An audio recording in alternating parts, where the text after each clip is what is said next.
요새 우리나라가 코로나 바이러스를 잘 대처함으로 인해서 국제적 위상이 많이 올라갔습니다. 요 몇 년 사이에 한국의 위상이 세계적으로 많이 변화된 것을 이번 코로나 바이러스 사태를 통해서 정말로 많이 실감하는 것 같습니다. 요새 매일 그 미국 뉴스를 보면 거의 빠지지 않고 한국에 대해서 이렇게 코로나 사태에 대해서 얘기할 때 한국에 대해서 많이 얘기를 하는 것을 보면서 한국이 이제 전 세계적으로 많이 위상이 높아졌구나 하는 것을 느끼게 됩니다.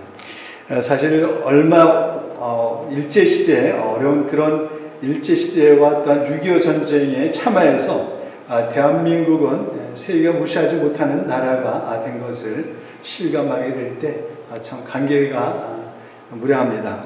이제 한국은 더 이상 개발도상국이 아니죠. 제가 어렸을 때만 해도 늘 우리 한국 그러면 개발도상국이라는 그 닉네임이 항상 따라다녔거든요. 근데 지금은 이제 더 이상 개발도상국이 아니라 여러 가지 면에서 이제 선진국 중에 하나가 되지 않았는가 하는 생각을 하게 됩니다. 이런 사실은 우리가 해외에 나가보면 정말로 많이 실감하는 것 같아요.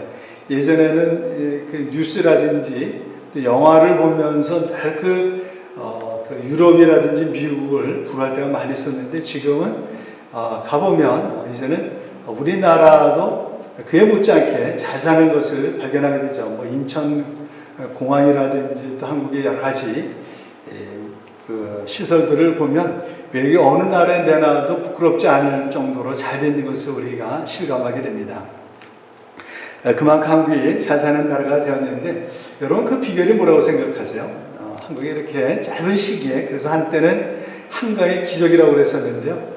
지금 상당히 이제 잘 사는 나라가 되었습니다. 그 이유가 여러 가지가 있겠지만 많은 사람들이 꼽기를 세 가지를 꼽습니다. 먼저는 한글 얘기를 합니다. 한글의 우수성을 얘기를 하죠. 한국의 문맹률은 상당히 낮습니다. 99.5% 정도 되거든요. 비문맹률이죠. 비문맹률. 그 이유는 한글의 우수성 때문에 그렇습니다. 한글은 배우기 참 쉽게 되어 있는 언어 중에 글자 중에 하나죠. 한글만큼 과학적이면서도 쉬운 문자가 없는 것 같습니다. 그래서 웬만한 사람이면 얼마 지나지 않으면 거의 다 배울 수가 있죠. 그만큼 과학적이면서 쉬운 문자이고 더욱더 중요한 것은 뭐냐면 소리 문자이기 때문에 읽는 대로 쓰고 쓰여진 글자를 보면 그것을 바로 읽을 수가 있습니다. 그에 반해서 영어는 세계적인 공용어이지만 어려운 것 중에 하나가 배울수록 어려운 것 중에 하나가 그 철자와 발음이 서로 다르기 때문에 그것을 외우지 않으면 오랫동안 쓰지 않으면 잊어버립니다. 그래서 말은 되는데 글자로 쓰려면 철자가 생각나지 않을 때가 있습니다. 왜냐하면 발음이 다르기 때문에 그렇죠. 또 중국의 한자는 평생을 배워도 다 배우지 못한다고 합니다. 그렇게 많은 글자가 있죠. 그런 면에서 한글은 얼마나 쉽고 과학적이고 체계적이고 더 감사한 것은 발음과 문자가 똑같다는 것이죠. 그래서 누구든지 쉽게 배울 수 있는 언어를 가지고 있기 때문에 한국이 그 비문맹률이 높고 그러고 모든 국민들이 쉽게 배울 수 있는 그런 문자라는 것이죠. 그런 면에서 우리는 한글을 만들어주신 세종대왕께 참 감사드릴 것 같아요. 두 번째로는 오래된 문화 전통을 얘기를 합니다. 역사적인 오래된 문화 전통이죠.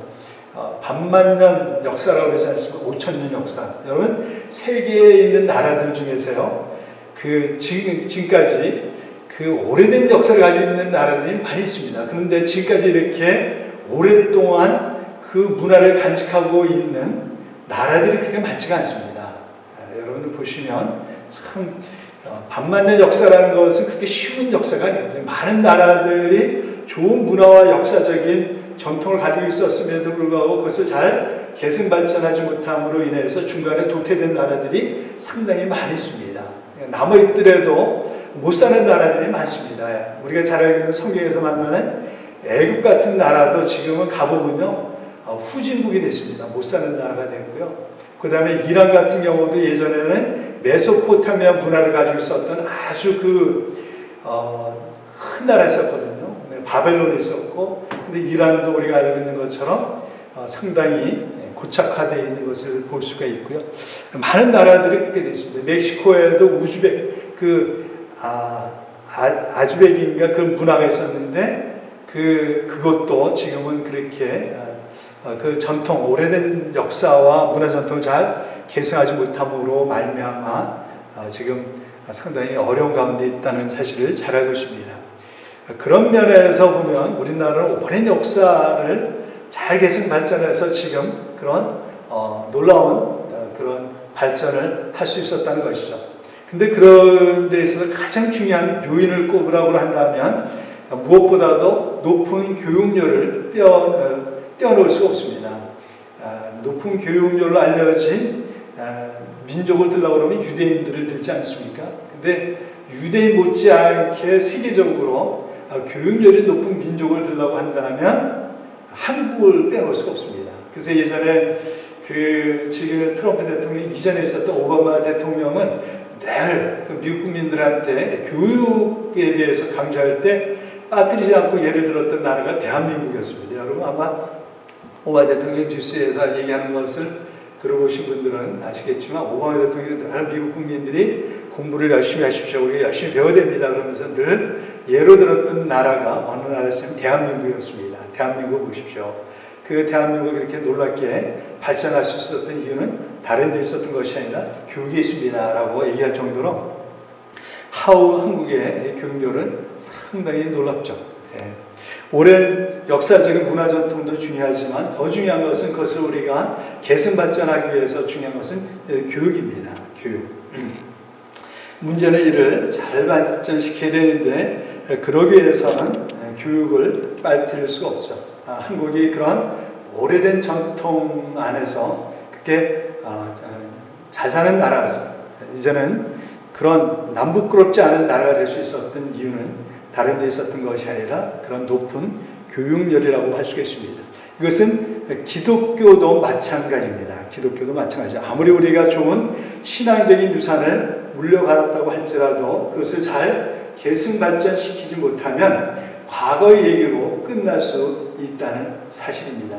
우리가 예전에는 지금 이제 많이 달라진 것 같아요. 예전에는 무슨 얘기를 했냐면 보통 이민교회들은 이민 온 날서부터 더 이상 발전하지 않는다라는 얘기를 많이 했습니다. 무슨 얘기냐면 만약에 그 이민 오신 분들이 미국이나 다른 나라로 이민 오신 분들이 70년대, 80년대 오시면 그 기독교 문화는, 기독교 전통은 거기에 완전히 고착화됐다는 것입니다. 거기서 더 이상 발전하지 못한다는 얘기를 많이 들었습니다. 그래서 교회들을 보면 이민 세대의 그 전통에 묶여 있다는 얘기를 많이 했었는데 지금 이제 많이 달라졌는데 그러나 그럼에도 불구하고 아직도 그런 모습을 가끔가다 볼 때가 있습니다. 한국 기독교가 그런 전철을 밟지 않기 위해서라도 우리에게 필요한 것이 있다고 한다면 우리가 교회라고 할 수가 있죠. 우리는 어떻게 그런 전철을 밟지 않기 위해서 우리 그리스도인들이 어떻게 해낼 것인가 하는 것이죠. 오늘 본문의 말씀은 이에 대한 좋은 해답을 우리에게 제시해 주고 있다라고 할 수가 있습니다. 오늘 우리가 읽었었던 베드로 후서는 베드로가 그의 생애 마지막 생애를 예감하면서 이 편지를 쓰고 있습니다.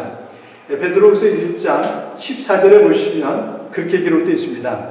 베드로후서 1장 14절에 보시면 이는 우리 주 예수 그리스도께서 내게 지시하신 것 같이 나도 나의 장막을 벗어날 것이 임박할 줄을 아니라 라고 말씀하셨습니다. 여기서 나의 장막이라는 것은 사도 베드로의 육신을 의미하고 있는 거죠. 내가 이 장막을 벗을 날이 임박했다라는 것은 뭐냐면 자기 육신적인 생애를 마감할 날이 이제 얼마 남지 않았다는 것을 얘기를 하고 있는 것입니다. 사도 베드로는 지금 자신의 남은 날이 땅 가운데서 남은 날이 얼마 남지 않은 것을 생각하면서 쓴 서신서가 바로 이 베드로 후서라고 얘기할 수 있습니다. 베드로 후서는 베드로전서가 쓰여진 주 64년 이후에 쓰여진 거겠죠. 베드로 후서니까요. 그리고 베드로가 언제 순교하게 되냐면 주 68년에 순교하게 됩니다. 그러니까 그 사이에 64년과 68년 사이에 쓰여진 서신서인데 많은 신학자들은 아마도 죽기 1, 2년 전에 쓰여졌을 것이다 라고 추측을 합니다. 66년에서 67년이죠. 사도 베드로는 그의 죽음을 바라보면서 쓴 베드로 후서에서 마지막으로 권면하고 있는 것이 바로 오늘 본문의 내용입니다. 이제 베드로 후서를 마감하면서 3장 17절과 18절에서 마지막 권면으로 이 서신서를 마치게 되거든요.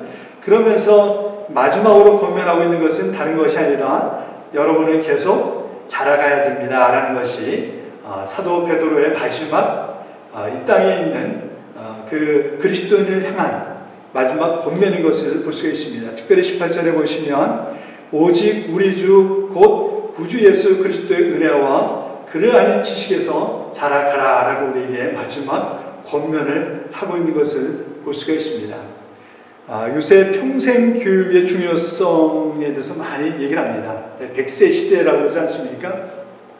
그러면서 계속해서 우리가 이 땅에 남아있는 동안 평생 우리가 배워야 된다는 것에 대해서 많이 강조하고 있죠. 마찬가지로 하나님의 자녀인 우리가 하나님의 자녀로서 자라고 성숙하는 데는 끝이 없는 것 같습니다. 그것이 사도 베드로가 우리에게 말씀해 주고 있는 거죠. 계속해서 자라가십시오. 계속해서 자라가야 됩니다. 한마디로 얘기하면 성숙해야 됩니다라고 얘기를 하고 있는 것이죠. 그러므로 우리 거듭난 그리스도인에게 있어서 하나님의 자녀에게 있어서 하나님의 백성으로서 우리에게 가장 큰 과제가 있다고 한다면 그것은 다른 것이 아니라 바로 계속해서 자라가는 것, 성숙하시는 거라고 할 수가 있습니다. 우리가 하나님의 자녀로서 해야 될 일들이 많이 있지 않습니까? 그런데 그런 많은 일들 중에서도 가장 중요한 과제가 있다고 한다면 그것은 다른 것이 아니라 베드로 사도가 우리에게 마지막으로 권면하고 있는 것처럼 계속해서 우리가 하나님의 자녀로서 하나님의 백성으로서 우리가 성숙하고 자라가야 되는 것이 아닌가 하는 생각을 하게 됩니다.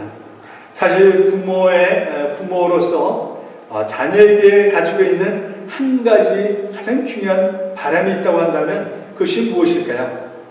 부모로서 우리가 우리의 자녀들에게 한 가지 가장 중요한 바람이 있다고 한다면 저 같은 경우는 다른 것이 아니라 늘 기도하는 것처럼 우리 자녀들을 위해서 늘 기도하는 것처럼 늘 건강하게 또한 바르게 잘 이렇게 자라주고 또 행복하게 사는 것, 그것이 모든 부모들의 한결같은 바람이 아닌가 하는 생각이 들어요.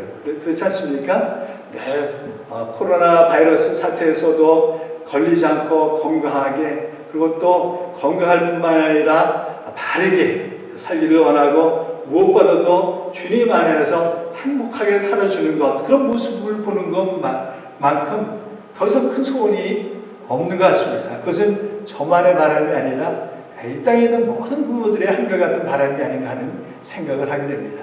그것과 마찬가지로 하나님께서도 그러실 것 같아요. 하나님께서도 우리를 향하신 가장 큰 소원이 있다고 한다면 하나님의 자녀인 우리가 늘 건강하고 바르게 그리고 주님 안에서 우리가 늘 기쁨을 잃어버리지 않고 평강을 누리며 그 안에서 행복하게 바르게 사는 것이야말로 하나님께서 우리에게 원하시는 바라는 궁극적인 소원이 아닌가 하는 생각이 듭니다. 근데 반대로 세월이 흘렀음에도 불구하고 하나님의 자녀라고 하는 우리가 그리스도인들이 늘 행동하는 것이나 말하는 것이 어린아이와 같다고 한다면 변하는 것이 없다고 한다면 오랜 세월이 되었는데도 불구하고 여전히 영적인 어린아이로 남아있다고 한다면 그것만큼 하나님의 마음을 아프게 하는 것이 없을 것 같아요. 만약 우리의 자녀들이 세월이 흐르고 나이를 먹었는데도 불구하고 늘 말하는 것이나 생각하는 것이 행동하는 것이 어린아이와 같다고 한다면 변화되지 않는다고 한다면 그것만큼 안타까운 것이 어디 있겠습니까? 그렇지 않겠어요? 참 안타까울 것 같아요. 그리고 하나님도 그런 면에서는 마찬가지라고 생각합니다. 여기서 우리가 한 가지 명심해야 될 것은 무엇이죠? 이런 영적인 성숙은 시간이 지나면 자동적으로 오는 것이 아니라는 사실입니다. 그렇기 때문에 사도 베드로는 우리가 계속해서 자라가야 될 것을 말씀하고 있는 것이죠. 만약 그것이 시간이 가면 자동적으로 된다고 한다면 이런 말은, 이런 권면은 아무 의미가 없고 쓸데없는 말이 될 거예요. 그러나 그것이 시간이 간다고 해서 자동적으로 되는 것이 아니기 때문에 사도 베드로는 우리에게 특별히 우리가 계속해서 자라가야 됩니다. 자라가십시오 라고 우리에게 권면하고 있는 것이죠. 왜 우리는 계속해서 자라가야 될까요? 성숙해져 가야 될까요? 사도 베드로는 오늘 본문에서 세 가지를 말씀하고 있습니다. 첫 번째는 미혹되지 않기 위해서, 두 번째는 하나님의 성품을 닮아가기 위해서, 세 번째는 아름다운 삶의 열매를 맺기 위해서다라고 말씀하고 있습니다. 첫 번째는 우리가 세상에 잘못된 것에 미혹되지 않기 위해서라도 우리는 계속해서 자라게 된다라고 말씀하고 있습니다. 17절에 보시면 그러므로 사랑하는 자들아 너희가 이것을 미리 알았은즉 무법한 자들의 미혹에 이끌려 너희가 굳센 데서 떨어질까 삼가라. 왜 우리가 계속해서 자라가야 될까요? 미혹되지 않기 위해서라는 것입니다. 여기서 무법한 자들이라는 것은 그 당시에 썼던 거짓 이단 사상입니다. 잘못된 사상, 잘못된 이단들에 이끌려서 잘못된 길로 가지 않기 위해서, 실족하지 않기 위해서라도 우리가 계속해서 자라야 될 것을 말씀하고 있습니다. 이것은 그 사도 베드로가 있었던 초대교회만 그런 것이 아니라 지금도 마찬가지라는 사실이죠. 지금도 우리 주위에 보면 얼마나 잘못된 생각들이 팽배하고 있는지 몰라요. 이단들은 말할 것도 없고요. 그렇지 않습니까? 요새 가장 무서운 이단이 신천지지 않습니까? 신천지는요, 얼마 전에 그 코로나 바이러스 때문에 많이 이제 세상 사람들에게 알려져 있지만, 여러분, 신천지에 빠져드는 사람이 매년 상당히 많습니다. 수만 명이 넘어요. 잘못된 이단 사상인데요, 얼마나 많은 사람들이 잘못된 이단 사상에 넘어가는지 몰라요. 근데 그들 대부분이 누군지 아십니까? 교회를 다녔던 사람들이한테 문제가 있어요. 교회를 안 다닌 사람들이 아니고요. 그 사람들이 이 신천지가 무서운 이유는 뭐냐면 교회를 다니는 사람들을 주 포섭 대상으로 삼고 있다는 사실이에요. 여러분, 그들의 그 교리를 보면 잘못된 것이 얼마나 많은지 모릅니다. 그런데요, 거기에 넘어가는 그리스도인들이 그렇게 많다는 사실이에요. 왜 그렇습니까? 그들이 영적으로 미숙하기 때문에, 잘 모르기 때문에 그렇습니다. 어린아이의 특징은 뭐냐면 그런 잘못된 유혹이 있었을 때 쉽게 넘어간다는 거예요. 요동된다는 거죠. 그렇기 때문에 그렇지 않기 위해서라도 우리가 영적으로, 사상적으로, 생각으로 많이 우리가 무장을 하고 자라야 됩니다. 어린아이와 영적으로 미성숙한 사람과 성숙한 사람의 가장 큰 차이점 중에 하나가 뭐예요? 그런 잘못된 세상적인 사상들, 잘못된 이단 사상에 쉽게 넘어가지 않는다는 사실이에요. 저희 그 김성경 권사님 2부 예배에 이제 나오시는데요. 그 예전에 저희가 먼저 위에서 교회를 하고 있었을 때 거기 어떤 분이 오셨냐면 그 안식교회 장로님하고 권사님 부부가 저희 교회에 몇 주 동안 참석한 적이 있어요. 근데 그분들이, 저는 맨 처음에 그분들이 우리 교회에 참석했었을 때 배우기 위해서 나오셨는 줄 알았어요. 자기네가 그 안식교가 잘못된 것들이 좀 있거든요, 교리적으로. 그래서 이제 그런 문제점을 알고 우리 침례교회에 와서 새롭게 뭐를 배우기 위해서 오셨는 줄 알았었어요. 그런데 나중에 보니까 이분들이 배우기 위해서 오신 분들이 아니라 자기네가 가지고 있었던 안식교리를 우리 교회 성도들한테 가르치기 위해서 오셨더라고요, 보니까요. 그래가지고 제가 그걸 알고 난 다음에 그분들에게 말씀을 드렸어요. 그거는 뭐가 문제가 있는지 얘기를 했는데요. 근데 안 되더라고요. 아무리 성경적으로 얘기를 해도 안 되더라고요. 이분들은 어떤 분들이냐면 이 안식교회 교회를 다니면서 이렇게 강의를 하시는 분들이, 제가 유튜브를 보니까 그분들이 있더라고요. 그래서 보니까 이분들이 그 부흥사예요, 보니까. 그래서 제가 만약에 배울 생각이 없이 안식교회에 있는 잘못된 교리를 계속해서 와서 이렇게 저희한테 얘기하려고 그러면 자꾸만 교리 논쟁이 되니까 안 나오셨으면 좋겠습니다. 그래서 이제 안 나오셨는데, 근데 이분들이 계속 뭐 하냐면요, 그 김성경 권사님한테 가끔 가다가 전화를 하세요. 전화하는 이유는 다른 게 아니죠. 계속해서 안식교로 전도하려고 그러는데 권사님 그러시더라고요. 내가 그런 게 넘어갈 사람이냐고. 근데 그렇습니다. 지금도 우리 주위에 보면 그런 사람들이 많으죠. 그런데 우리가 넘어가지 않기 위해서라도 우리가 영적으로 성숙할 필요가 있습니다. 또 하나는 하나님의 성품을 닮아가기 위해서라도 우리가 성숙해져 가야 되죠. 베드로후서 1장 4절에 보시면 그렇게 말씀하고 있습니다.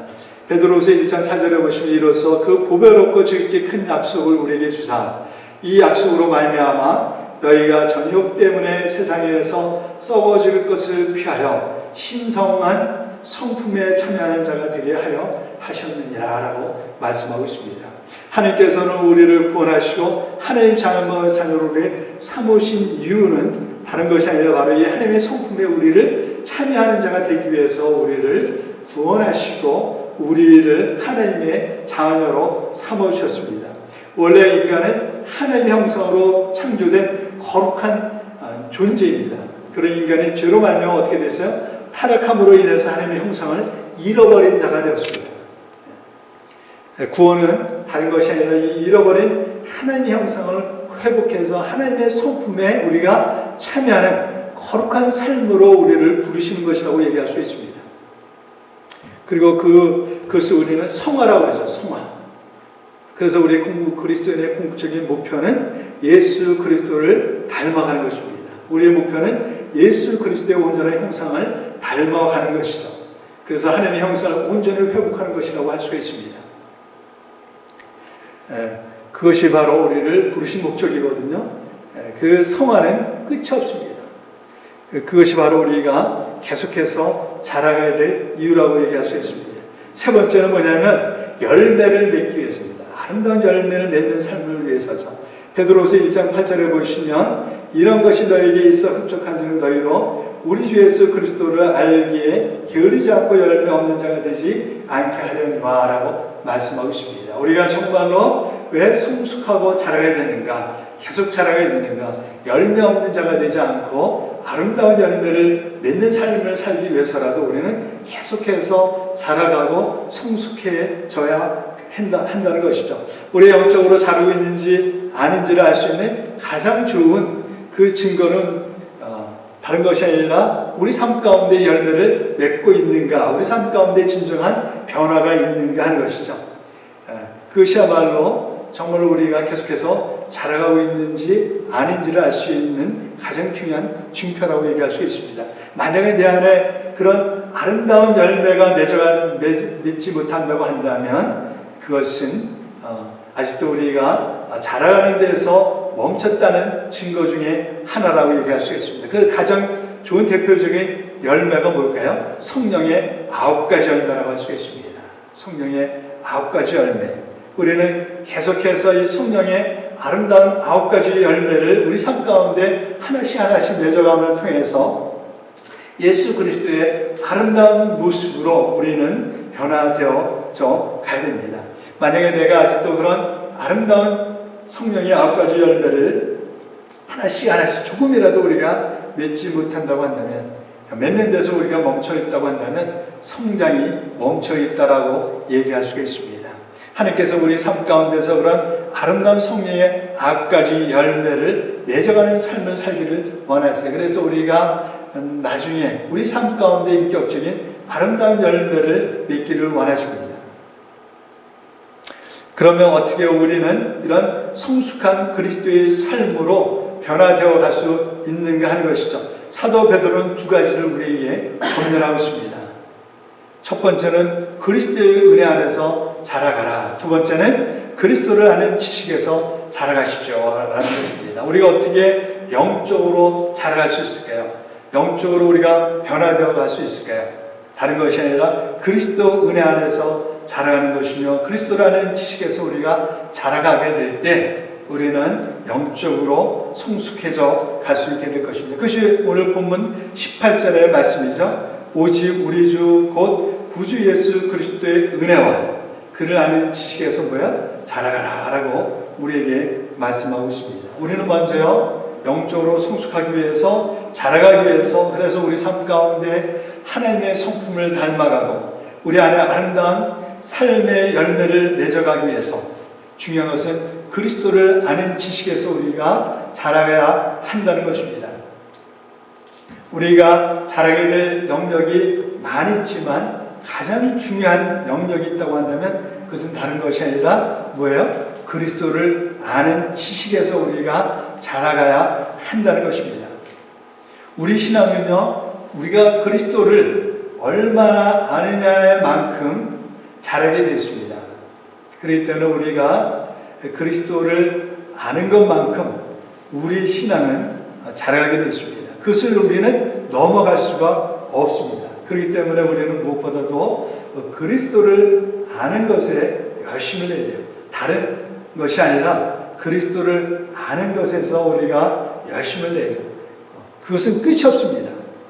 그리고 그 중에서도 오늘 본문에 보시면 그분의 은혜와 그를 아는 지식에서 자라야 될 것을 말씀하고 있습니다. 우리가 믿고 있는 예수 그리스도가 누구이신지, 그리고 그분이 우리를 위해서 하신 것이 무엇인지, 그리고 우리를 향하신 그분의 사랑과 은혜가 얼마나 놀라운 것인지를 아는 것보다 더 중요한 것이 없습니다. 그러기 위해서는 어떻게 될까요? 우리가 꾸준하게 성경 말씀을 읽고 묵상하고 그 말씀 가운데 나타나 있는 예수 그리스도가 누구이신지를 우리가 알아가는 것이죠. 그것이 바로 하나님의 말씀인 성경을 우리에게 주신 가장 중요한 이유라고 할 수가 있습니다. 무엇보다 우리는 그리스도의 은혜를 아는 것에서 우리가 자라게 됩니다. 여기서 알다라는 단어는 머리로 지식적으로만 아는 것이 아니라 사실은 체험적으로 깨달아 아는 것을 의미하고 있습니다. 여기서 지식이라는 것은 헬라어로 그노시스라는 단어를 사용하고 있어요. 그노시스. 그것은 단지 머리로 아는 지식이 아니라 체험적으로 아는 지식을 말씀하고 있습니다. 근데 이 체험적으로 아는 지식은 가장 좋은 것은 하나님의 말씀을 우리가 우리 삶 가운데서 실천하는 것이요, 또한 주님의 사랑을 우리가 우리 삶 가운데서 실천하는 것입니다. 우리가 하나님의 말씀을 실천해보고 주님의 사랑을 우리가 실천해보면 이전에 추상적으로 알고 있었던 주님의 사랑과 은혜가 또 하나님의 말씀이 우리에게 좀 더 구체적으로 체험적으로 다가오는 것을 우리가 경험하게 됩니다. 사실은 그것을 실천해보면 늘 느끼는 것은 뭐냐면 참 쉽지 않다는 것을 늘 느끼게 되죠. 말씀으로 들었을 때는 참 쉬워 보이는데 막상 해보면 참 이것이 쉽지 않구나 하는 것을 느끼면서 주님께서 우리를 사랑하셨다는 사실이 좀 더 깊이 다가오는 것 같아요. 예전에 말씀으로 읽었을 때는 그렇게 그것이 깊이 와닿지 않았는데 막상 작은 것부터 실천해 보려고 해보면 참 그것이 쉽지 않다는 것을 통해서 주님께서 나를 사랑하셨다는 것이 얼마나 그것이 놀라운 것인지, 얼마나 그것이 깊은 것인지를 비로소 깨달을 때가 많이 있는 것을 보게 됩니다. 그것을 보게 되면 그 가장 주님의 사랑과 은혜를 또 주님의 말씀을 우리가 깊이 체험하는 가장 중요한 것은 그 말씀을 우리가 실천하고 주님의 사랑을 우리 삶 가운데 실천해 보게 될 때라는 사실을 알게 됩니다. 특별히 사도 베드로는 우리가 성숙해져 가는 데 있어서 버려야 될 것 몇 가지를 우리에게 권면하고 있습니다. 특별히 베드로전서 2장에 보시면 사도 베드로는 성숙한 그리스도인들이 버려야 될 몇 가지 구체적인 내용들을 지시하고 있습니다. 베드로전서 2장 1절과 2절에 보시면 그렇게 얘기를 하고 있죠. 그러므로 모든 악독과 모든 기만과 외식과 시기와 모든 비방하는 말을 버리고 갓난 아이들같이 순전하고 신령한 젖을 사모하라. 이는 그로 말미암아 너희로 구원에 이르도록 자라게 하려 함이라 라고 되어 있습니다. 우리가 구원에 이르도록 자라게 하려 함이라. 우리가 성숙하기 위해서 1절에서 모든 악독과 모든 기만과 외식과 시기와 모든 비방하는 말을 버리라 라고 말씀하고 있습니다. 이것이 우리가 자라가는데 장애가 된다는 것이죠. 먼저 악독을 버리라라고, 모든 악독을 버리라고 말씀하고 있습니다. 여기서 악독이라는 것은 다른 사람에 대한 악이죠. 악이. 남을 해치려는 악한 마음입니다. 그리스도인들은 절대로 다른 사람을 향해서 이런 악한 마음을 품어서는 안 되죠. 안 됩니다. 가장 악한 마음은 나의 유익을 위해서 다른 사람을 이용하는 것이라고 할 수가 있어요. 우리는 절대로 다른 사람을 자신의 목적을 위한, 자기 유익을 위한 수단으로 삼아서는 안 됩니다. 안 되죠. 왜냐하면 사람은요, 목적이 결코 수단이 될 수가 없지 않습니까? 예. 하나님도 우리를 수단으로 부르시지 않고 하나님에게 있어 우리는 목적이십니다. 사랑의 목적이세요. 예. 예수님도 사람들을 섬기게 오셨던 것처럼 우리도 이 땅 가운데 다른 사람을 위해서 섬기기 위해서 우리가 이 땅 가운데 존재하는 것이 나의 유익을 위해서 이용하는 수단이 아니라는 사실이죠. 두 번째는 기만입니다. 모든 기만을 버리라라고 얘기를 했습니다. 기만이라는 것은 속이는 것이죠. 그리스도인들은 무엇보다도 뭐예요? 정직하고 진실해야 되죠. 그리스도인은 무엇보다도 저는 정직하고 진실해야 된다고 생각합니다. 그러기 위해서는 용기가 필요한 것 같아요. 용기. 또한 믿음이 필요한 것 같습니다. 가장 나쁜 거짓은 자기 유익을 위해서 다른 사람들을 속이고 거짓말하는 것인데, 보면은 세상에 그런 사람들이 얼마나 많이 있는지 몰라요. 그리스도인들은 무엇보다도 거짓이 없어야 되고 진실되죠. 그래서 다른 사람들이 우리 그리스도인 그러면 신뢰할 수 있는 사람이 되어야 된다고 저는 생각을 합니다. 세 번째는 외식, 모든 외식을 버리라라고 말씀하고 있습니다. 외식은 겉과 속이 다른 것이죠. 그리스도에는 겉과 속이 같아야 됩니다. 진실되어야 되죠. 우리가 사람을 의식하고 두려워하면 외식에 빠지게 되었습니다. 그러나 하나님을 의식하고 두려워하면 사람들을 의식하지 않게 되고 두려워하지 않게 됩니다. 우리가 외식에 빠지지 않기 위해서 중요한 것은 사람을 의식하기보다 늘 우리는 하나님을 의식하는 삶을 살아야 됩니다. 네 번째는 모든 시기를 버리라라고 말씀하고 있습니다. 시기는 비교의식에서 유래되고 있습니다. 사실 사람들이 불행한 이유는 다른 데 있는 것이 아니라 이 비교의식에서 비롯되는 경우를 많이 보게 됩니다. 이 비교의식, 시기는요, 비교의식에서 나오는데요. 이 비교의식은 사람을 불행하게 만드는 가장 나쁜 것 중에 하나라고 얘기할 수 있습니다. 다른 사람하고 비교하면요, 늘 행복할 수가 없습니다. 사실 하나님께서 우리에게 많은 것들을 주셨는데 우리가 다른 사람과 잠깐만 비교하기 때문에 그런 불행에 빠지게 되거든요. 근데 이 시기가 그렇습니다. 시기의 심이 어디서 비롯되냐면 비교의식에서 유래가 되죠. 그렇기 때문에 그런 데 빠지지 않기 위해서 중요한 것은 뭐냐면 자존감을 회복하는 것입니다. 우리가 시기하지 않기 위해서 중요한 것은 건강한 자존감을 회복하는 것입니다. 그래서 사람들이 생각하는 내가 아니라 하나님 앞에서 내가 어떤 존재인지를 우리가 잘 생각하는 것이 상당히 중요합니다. 다섯 번째는 모든 비방입니다. 모든 비방에서 우리가 벗어나야 되죠. 모든 비방을 버려야 됩니다. 성숙한 그리스도인들은 다른 사람을 비방하지 않습니다. 오히려 다른 사람 속에 있는 좋은 점을 보고 그것을 칭찬하는 사람입니다. 사람들에게는 좋은 점이 있는가 하면 나쁜 점도 있죠. 약점도 있습니다. 다 약점이 없는 사람이 없습니다. 장점만 있는 사람이 없습니다. 다 장점이 있는가 하면 약점이 있고 약점이 있는가 하면 또한 나름대로 장점을 가지고 있습니다. 그렇기 때문에 우리 그리스도인들은, 성숙한 그리스도인들은 다른 사람 속에 있는 그런 약점을 보는 것이 아니라 장점을 보고 그것을 칭찬해 줄 수 있는 사람이죠. 물론 다른 사람이 가지고 있는 약점이 있었을 때 그것을 위해서 기도해 주는 것은 상당히 중요한 것 같아요. 그리고 그것이 너무 심각했을 때는 권면해 주는 것도 중요하다고 저는 생각합니다. 근데 중요한 것은 뭐냐면 그것을 비판하거나 정죄하기 위해서가 아니라 정말로 사랑하는 마음으로 해야 될 것 같아요. 그것이 사랑하는 마음으로 하는 것이 아니라 자칫 비방하고 정죄하는 마음으로 하게 될 때 그 사람에게 그것이 시험이 되기 때문에 우리가 참 그것은 조심해야 될 것 같아요. 그렇기 때문에 늘 우리가 사랑하는 마음으로 할 수 있도록 우리가 기도하고, 그래서 내 마음에 사랑하는 마음이 있었을 때 그것을 권면해 주는 것은 참 좋은 것 같아요. 그리고 그 권면을 받는 사람도 그것을 부정적으로 생각하는 것이 아니라 긍정적으로 보는 것이 중요한 것 같아요. 저분이 나를 위해서 정말로 좋은 말씀을 해주셨구나 하는, 그거 받는 것도 그런 의미에서 성숙해야 될 것 같아요. 성숙하지 않은 사람에게 그런 말을 잘못해주면 그것 때문에 그분이 상처를 받을 수 있고 어려질 수가 있거든요. 그래서 참 권면해주는 것도 쉽지가 않습니다.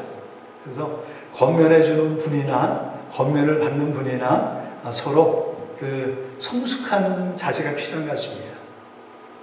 그러나 우리가 다른 사람이 가지고 있는 약점을 보고 그것을 비방하면서는 안 되죠. 특별히 다른 사람들에게 가서 그런 약점을 가지고 그 비방하는 것은 우리 모든 그리스도인들이 상당히 조심해야 될 것이라고 생각합니다. 또 하나 우리가 여기서 알아야 될 것은 성수로 가는 길이 결코 쉬운 길이 아니라는 것이죠. 우리의 성장과 성숙을 가로막는 가장 큰 장애물 두 가지가 있기 때문에 그렇습니다. 그것이 뭘까요? 우리가 성숙으로 가는 가장 큰 장애물 두 가지. 저는 이 두 가지 때문에 많은 그리스도인들이 성숙하는데 큰 어려움을 겪고 있다는 생각을 할 때가 많이 있습니다. 하나는 잘못된 고정관념이라고 생각합니다. 또 하나는 우리 안에 깊이 뿌리박고 있는 죄된 성향이라고 저는 생각합니다. 먼저는 잘못된 고정관념이 우리 그리스도인들이 성숙하는 데 있어서 가장 큰 걸림돌이 되고 있는 것을 많이 발견할 때가 있습니다. 그 중에서도 가장 큰 걸림돌은 고정관념은 뭐냐면 성경 공부가 우리 삶에 별로 도움이 되지 않는다는 그런 잘못된 고정관념입니다. 많은 그리스도인들의 성경 공부를 하는 데 있어 회의를 느끼는 가장 큰 이유는 다른 것이 아니라 성경 공부를 해도 별로 변화되지 않는다는 부정적인 생각 때문에 그런 경우가 많이 있는 것을 보게 됩니다. 물론 성경적인 지식이 바로 우리를 변화시키지 않는다는 것은 사실입니다. 저도 그것을 인정합니다. 저도 교회 안에서 성경 공부를 많이 지도해 봤는데요, 참 사람이 변화되지 않습니다. 참 어려워요. 그러나 그럼에도 불구하고 변화되지 않는 것은 아닙니다. 단지 뭐예요? 오래 걸린다는 게, 시간이 오래 걸리죠. 변화되지 않는 것은 아닙니다. 항상 보면 그런 것 같아요. 그 이슬 위에 옷자락이 젖는다는 것처럼 정말로 느리지만, 그러나 그럼에도 불구하고 포기하지 않고 계속 하다 보면 마침내 조금씩 변화되는 것을 보게 됩니다. 그렇기 때문에 여러분, 성경 공부의 그 무용론을, 여러분 그런 무용론에 사로잡혀서는 안 돼요. 단지 뭐라고요? 시간이 오래 걸릴 뿐이지 변화되지 않는 것은 아니에요. 만약에 우리가 아무리 성경 공부를 많이 해도 변화되지 않는다고 한다면 사도 베드로는 그리스도를 아는 지식에서, 은혜에서 자라는 얘기를 하지 않았을 거예요. 그러나 사도 베드로는 그럼에도 불구하고 오랜 시간이 걸림에도 불구하고 우리가 포기하지 않고 해야 될 것을 말씀하고 있습니다. 그런 의미에서 먼저 우리가 바꿔야 될 것은 우리의 그런 잘못된 고정관념부터 우리가 바꾸는 것이 정말로 중요하다고 생각해요. 그것뿐만 아니라 우리 안에 많은 잘못된 고정관념들이 우리 안에 많이 있습니다. 그런 것들이죠. 그런 것들을 우리가 성경 말씀으로 계속해서 바꾸고 가야 됩니다. 또 하나는 뭐냐면 우리 안에 뿌리 깊이 박고 있는 죄의 성향이라고 얘기할 수 있습니다. 왜 시간이 많이 걸릴까요? 성경 공부를 하고 성경 말씀을 많이 배움에도 불구하고 왜 이렇게 변화되는 것이 더딜까요? 그것은 우리 안에 성장을 가로막고 있는 뿌리 깊이 내린 제2천성이 되어버린 죄의 성향 때문이라고 할 수 있습니다. 쉽게 변화되기 어려운 것은 그만큼 우리의 죄된 성향이 우리 삶에 깊이 뿌리박고 있기 때문에 그렇습니다. 뿌리박고 있기 때문에 그래요. 요사이 코로나 바이러스로 인해서 어디 가지도 못하고 그래서 시간이 날 때마다 하는 게 뭐냐면 마당에 있는 잡초를 뽑는 겁니다. 잡초를 뽑으면요. 그렇게 열심히 뽑았는데도 보면은 며칠이 지나면 또 가보면 어때요? 또 잡초가 얼마나 많은지 몰라요. 우리 권사님 아침에 일찍 오시면, 주일날 아침에 일찍 오시면 뭐 하시니? 가서 잡초 같은 거 뽑고 그러시는 것 같으세요? 여기 교회 앞에도 보면 얼마나 그 마당에 그 콘크리트 바닥, 그 아스팔트인데도 보면 그 틈새로요, 얼마나 그 잡초들이 많이 나는지, 생명이 얼마나 강한지 모릅니다. 그래서 뽑으면 얼마 지나지 않으면 또 거기서 또 나오고요. 그래서 계속 뽑아줍니다. 그러다 보면 어떤 때는 회의가 될 때가 있어요. 야, 이거는 뭐 뽑아도 끝이 없다. 그래도 어때요? 계속해서 포기하지 않고 뽑으면 나중에 보니까요, 없으시더라고요. 저희 집에도요, 한동안 제가 잡초를 갖다가 잔디 관리를 못해가지고 잔디보다 잡초가 더 많아가지고요. 계속 뽑는데 어느 순간에 보니까 이제 그 잡초가 잘 보이지가 않더라고요. 확실히 효과가 있는 것 같아요. 중요한 거는 뭐냐면 포기하지 않고 뽑으면요, 사람의 이 열심을 잡초가 못 이기더라고요. 결국 보니까요, 안 될 것 같은데요. 하여튼 눈에 보이는 대로 하니까 어느 순간서부터 이제는 잡초보다 잔디가 더 많아졌어요. 예전에는 잡초가 잔디보다 더 많아져가지고 이게 잔디밭인지 잡초밭인지 구별이 안 됐었는데요. 지금은 그렇지 않습니다. 중요한 건 뭐냐면 포기하지 않는 것 같아요. 반복이 기적을 낳는다는 말이 있습니다. 반복이 기적을 낳는다. 저는 이 반복이 참 중요한 것 같아요. 우리가 포기하지 않고 반복해서 이 죄와 싸우고 그리고 말씀으로 계속해서 나의 잘못된 고정관념을 바꾸면요, 어느 순간서부터 내 삶이 서서히 변화되는 것을 우리가 발견할 수가 있습니다. 여러분들이 그 마당을 잔디 관리하셨을 때 아무리 잡초가 많다고 할지라도 그것을 포기하지 않고 잡초를 뽑아주면 잡초가 나중에는 없어지게 되고 잔디가 잘 자라게 되는 것처럼 우리 삶도 저는 마찬가지라고 생각합니다. 마찬가지라고 생각해요. 그런 의미에서 신앙교육은 평생교육이라고 생각합니다. 주님 앞에 갈 때까지 결코 포기해서는 안 될 것이 바로 이 신앙교육이라고 저는 생각해요. 우리 신앙교육은 한순간에 되는 것이 아니라 평생을 우리가 해야 될 그런 것이라고 생각합니다. 어떤 우리의 삶이 변화되기 위해서 제일 먼저 변화될 것은 다른 것이 아니라 우리 생각이 바뀌는 것입니다. 삶이 변화되기 위해서 먼저 생각이 바뀌어야 된다는 사실은 상당히 중요합니다. 우리의 생각이 변화되지 않으면요, 우리의 삶은 절대로 변화되지 않습니다. 우리의 모든 것은 우리 생각에 의해서 좌우되기 때문에 그래요. 그래서 우리 삶이 변화되기 위해서 제일 먼저 바뀌어야 될 것이 있다고 한다면 그것은 다른 것이 아니라 우리의 생각이 먼저 바뀌어야 됩니다. 사고방식이 바뀌어야 되고요, 가치관이 바뀌어야 되고요, 우리의 사생관이 바뀌어야 됩니다. 우선순위가 바뀌어야 됩니다. 잠언 기자는 잠언 23장 7절에서 이렇게 말씀하고 있습니다. 잠언 23장 7절에 보시면 되죠. 그 마음의 생각이 어떠하면 그 위임도 그러한즉 그 사람의 삶은 그 사람의 생각을 뛰어넘을 수가 없습니다. 그 사람의 삶은 그 사람이 생각하는 것에 의해서 결정되게 되어 있습니다.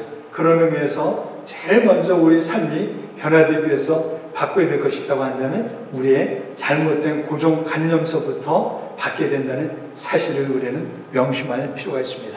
기도하시겠습니다.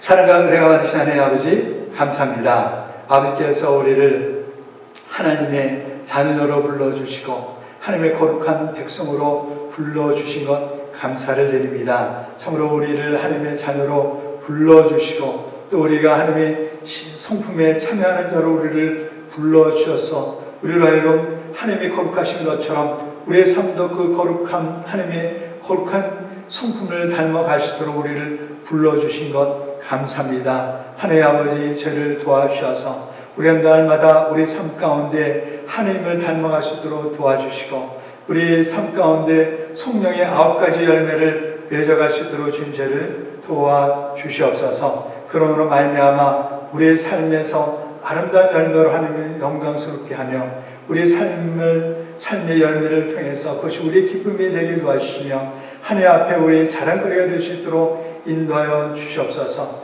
우리를 거룩한 길로 불러주시고 하나님의 성품을 닮아가는 자로 불러주시고 세워주신 것 감사를 드립니다. 우리가 하나님 앞에 가는 날까지 우리가 성숙하는 데 있어서 멈추지 않도록 도와주시고 계속해서 우리의 삶이 변화되어 갈 수 있도록 인도하여 주시옵소서. 감사합니다. 우리 주 예수 그리스도 이름으로 기도드렸습니다. 아멘.